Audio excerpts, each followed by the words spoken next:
So welcome into the first lab regarding spanning tree. In this lab, we're going to examine spanning tree in its default configuration. We will examine the concepts that we went over in the previous instructional part of the video, and we'll see how spanning tree makes its decision with regards to port types and root bridges and so on and so forth. Now for our spanning tree lab, I have modified my lab network configuration. Each of the switches are now connected to one another with two Ethernet connections. For example, here on the 2960, if I do show CDP neighbor, you'll see that the 2950 and the breakout switch are connected with two connections each. The same is true over here on the 2950, show CDP neighbor on this guy. It's connected to the 2960 and the breakout switch, and the VLAN breakout switch, show CDP neighbor, is connected to the 2960 and the 2950. Now all of these switches have the default configuration other than the trunking configuration. Again, if you'll recall this 2900 switch, you have to tell it that it is a trunk port. So I've got trunks configured all around. I've got them statically configured with regards to this 2900. And I've gone in and manually set the speed and duplex on all of these links so that we don't run into any problems there. So first, let's go over here to the 2960. And the first command we're going to run is show spanning tree. And you get the spanning tree information for VLAN 1. And now spanning tree in its default configuration runs a separate instance of the spanning tree protocol for every VLAN on the switch. A little later on, we'll talk about rapid spanning tree and multiple spanning tree. And you'll see that multiple spanning tree has basically spanning tree groups so that it runs one instance of spanning tree for all of the VLANs in the spanning tree group. But we're going to start off here with the plain old IEEE spanning tree configuration. Now you know that we're running the regular spanning tree and not the rapid spanning tree by looking at this first line here. Spanning tree is enabled, protocols IEEE. You'll notice that when we implement rapid spanning tree a little later in the lab, you'll see that the protocol changes to RSTP. So moving right along in the spanning tree configuration, the next section here is the information about what this particular switch considers to be its root bridge. In this case, it says the root ID has a priority of 32768. Again, that is the default priority. Here's the MAC address. Here is the cost to get to the root bridge. In this case, it's 19 because it's on a fast Ethernet port. Or more accurately, it is on a gigabit port, but it's using fast Ethernet because the switch on the other end, the root bridge, is only a fast Ethernet switch. It tells us what port it's connected to, port 52, and you'll see the port number down here that spanning tree assigns. It also tells us the hello timers, the max age timers, the forward delay. So that's all the information about the root bridge. Now we get to the section of information about this bridge. This bridge ID priority is 32769. It's the default priority plus the system ID extension. In this case, the system ID extension is the VLAN number. And you'll see that when we look at a VLAN other than VLAN 1, that it adds 30 or whatever the VLAN ID is. Here's my MAC address, the burned-in MAC address for the system. There's what I have configured for the hello time, the max age, and the forward delay. And lastly, you have the aging time, which is how long I will hold on to information about other bridges in my local database. And it defaults to 5 minutes. And you might be thinking, well, 5 minutes? My goodness, you mean if one of my switches goes down, my whole network's going to be down for 5 minutes? Not by default. That's where the max age and the forward delay come into play. And you'll see that with regular IEEE spanning tree, your network will lose communication for a few seconds, but not anywhere near 5 minutes. So now we're down to the interfaces that are valid in VLAN 1. In this case, Fast Ethernet 03, which happens to have an interface on my server attached to it. It is the designated port for that segment because there's only one other device on that segment, which is the Ethernet card in the server. Its status is forwarding, has a cost of 19 because it's fast Ethernet. Here's the priority and the port number. Now you'll notice in this case that all the priorities are 128. If we had ports that were actually running at gigabit speeds, this priority would be lower, thereby forcing this bridge to prefer gigabit Ethernet links over fast Ethernet or 10 meg standard Ethernet links.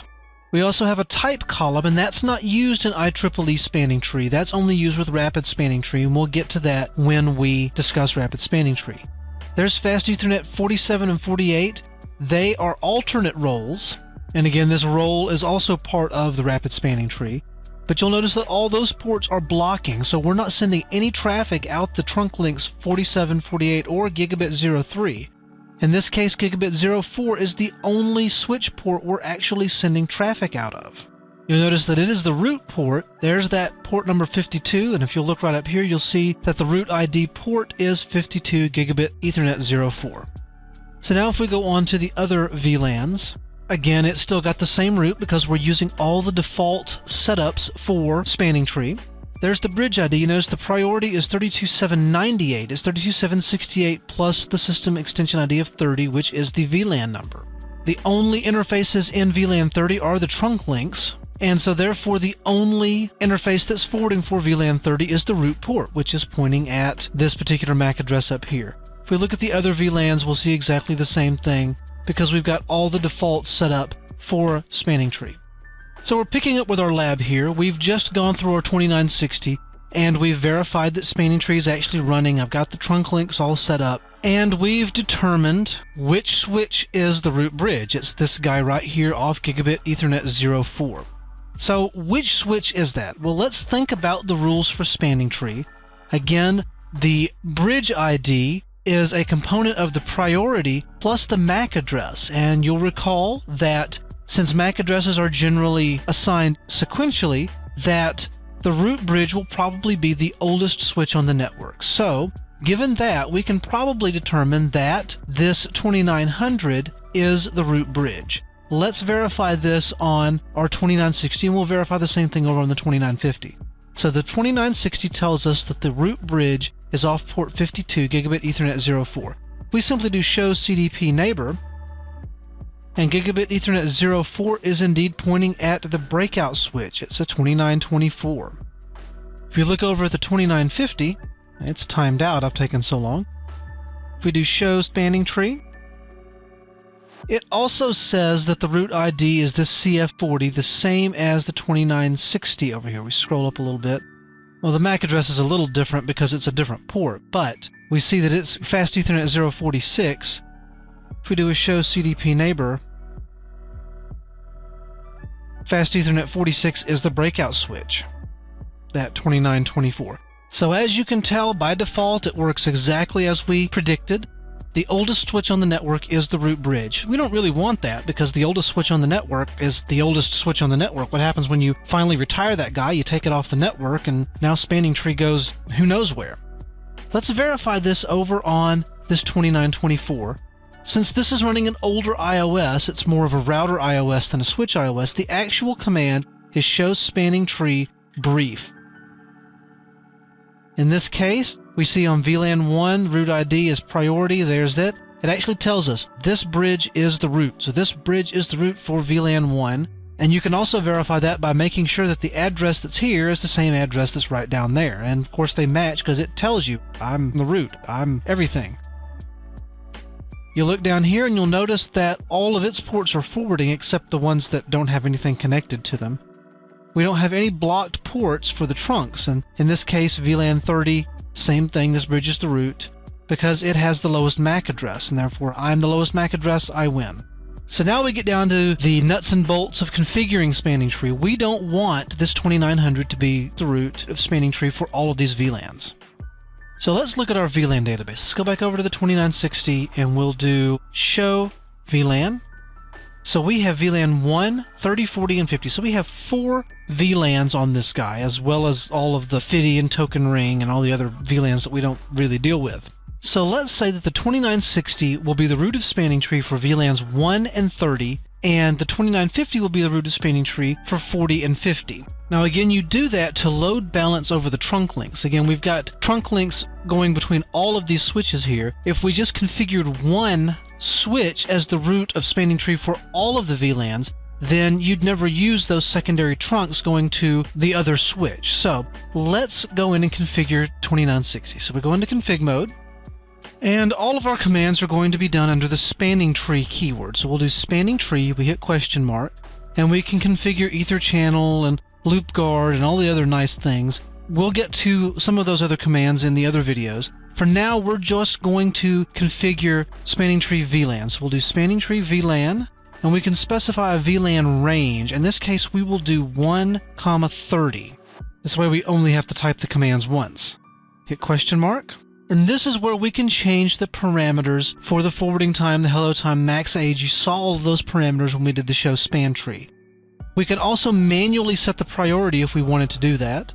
However, we can just say that we're going to make this guy the root. So we can just do spanning tree VLAN 1,30 root, and we can say, do we want to be the primary root or the secondary root? Now in the background, all these commands are doing is automatically configuring the spanning tree priority for us. And you'll see that once we're done here. So we do spanning tree VLAN 130 root primary, because we want this guy to be the primary.